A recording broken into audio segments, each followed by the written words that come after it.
दोस्तों आज की ये वीडियो बहुत ज़्यादा इंटरेस्टिंग होने वाली है क्योंकि हम इसमें दो बड़े अपडेट को कवर करेंगे। हमारी पहली अपडेट संयुक्त राष्ट्र में भारत के एक ऐसे मामले को लेकर है जिस पर हम अभी तक चुप थे और हाल ही में जिस तरह से भारत ने संयुक्त राष्ट्र को लेकर एक के बाद एक बड़े बयान देने शुरू किए, इससे ये बात साफ हो जाती है कि अब कुछ बड़ा होने वाला है। वहीं पर हमारी दूसरी अपडेट मालदीव को लेकर है, जहाँ एक बार फिर मालदीव के राष्ट्रपति भारत विरोधी कदम उठाने जा रहे हैं। तो चलिए इन दोनों ही अपडेट को डिटेल से समझते हैं। लेकिन उससे पहले अगर आप हमारे चैनल पर पहली बार आए हैं तो नीचे दिए गए सब्सक्राइब बटन को प्रेस कर बेल आइकन को दबा लें, जिससे डेली वर्ल्ड अफेयर से जुड़ी ऐसी इंटरेस्टिंग वीडियो आप तक सबसे पहले पहुंच सके। तो चलिए शुरू करते हैं इस वीडियो को। दरअसल दोस्तों आप देख रहे होंगे कि कैसे पिछले कुछ महीनों से भारत संयुक्त राष्ट्र में बदलाव को लेकर काफी सख्त हो चुका है। सबसे पहले तो हमने संयुक्त राष्ट्र में बदलाव को एक जरूरत बताते हुए कड़े बयान देने शुरू किए, लेकिन जब भारत को कोई कामयाबी नहीं मिली तब हमने बड़ा कदम उठाया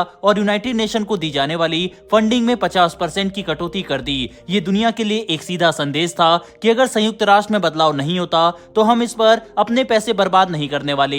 इसके बाद अब भारत एक और बड़े मामले पर अपनी चुप्पी तोड़ चुका है, जिस पर हम काफी समय से शांत थे। लेटेस्ट अपडेट के अनुसार संयुक्त राष्ट्र में भारत की permanent representative Ruchira Kamboj ma'am ने एक बड़ा बयान देते हुए कहा कि गाजा पट्टी में चल रहा युद्ध पूरी दुनिया के लिए चिंताजनक है, क्योंकि यहाँ पर आम लोगों की मौत हो रही है और दुनिया बस देख रही है, जो भारत बिल्कुल भी स्वीकार नहीं करेगा। उन्होंने कहा कि ये युद्ध काफी लंबा चल रहा है और हमें इस पर कुछ समाधान निकालना चाहिए। रुचिरा काम्बोज मैम ने यह भी कहा कि भारत इजराइल और फिलिस्तीन के बीच शांति कायम करने, इस युद्ध को खत्म करने और हर समुदाय के विकास को बढ़ावा देने के लिए एक 2 स्टेट सॉल्यूशन का समर्थन करने पर प्रतिबद्ध है। और हम दुनिया से ये बात कहना चाहते हैं कि जल्द से जल्द इजराइल और फिलिस्तीन के बीच शांति लाने पर काम किया जाए, जो संयुक्त राष्ट्र की जिम्मेदारी है। पर अभी तक संयुक्त राष्ट्र ने इसे सुनिश्चित करने के लिए कुछ भी नहीं किया, जिसकी वजह से गाजा पट्टी पर दिन हालात और खराब हो रहे हैं। बता दें कि इजराइल और फिलिस्तीन के मुद्दे पर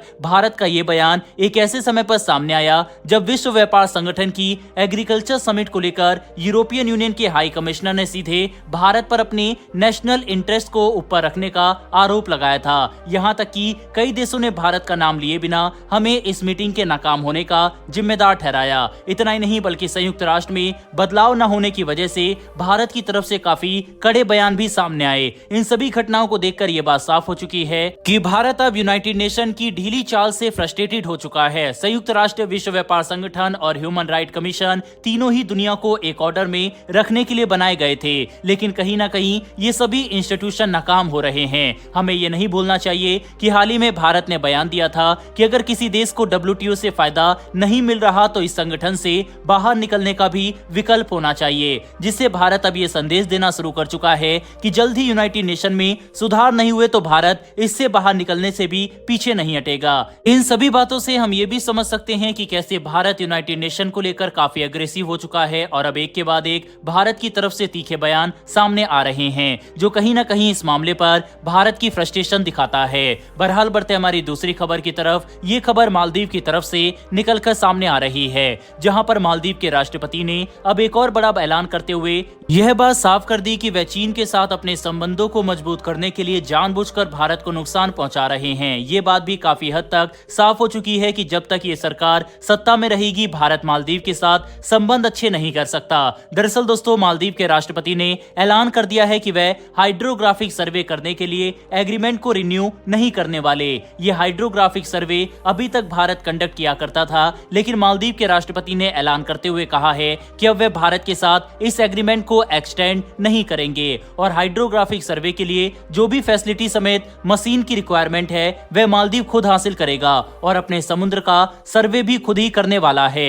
अब ये एक ऐसा कदम है जिसकी फिलहाल कोई जरूरत नहीं थी, जिससे ये बात साफ हो चुकी है कि मालदीव के राष्ट्रपति अपने देश के नहीं बल्कि चीन के इंटरेस्ट पर काम कर रहे हैं। यह बात यहीं पर खत्म नहीं होती, बल्कि मालदीव के राष्ट्रपति ने यह भी ऐलान किया है कि अगले 1 महीने के अंदर वे अपने एक्सक्लूसिव इकोनॉमिक जोन की 24/7 मॉनिटरिंग करने के लिए एडवांस सर्विलेंस और मॉनिटरिंग सिस्टम की खरीद करने वाले हैं। आपको अंदाजा लग गया होगा कि ये सिस्टम कहां से आएंगे। बिल्कुल सही सोचा, चीन इन सिस्टम को सप्लाई कर सकता है। ये अपडेट भी एक ऐसे समय पर सामने आ रही है जब चीन ने कुछ समय पहले ही मालदीव के साथ डिफेंस सपोर्ट एग्रीमेंट साइन किया था। बहरहाल दोस्तों, मालदीव की तरफ से लगातार उठाए जा रहे इन कदमों के ऊपर आपकी क्या राय है, कमेंट बॉक्स में लिखकर जरूर बताइएगा। साथ ही अगर आपको ये इन्फॉर्मेशन और वीडियो पसंद आई हो तो वीडियो को लाइक करके हमारी आने वाली डेली ऐसी वीडियो के लिए चैनल को सब्सक्राइब कर बेल नोटिफिकेशन अवश्य दबा लें। फिर मिलेंगे ऐसी एक नई वीडियो के साथ। धन्यवाद। जय हिंद।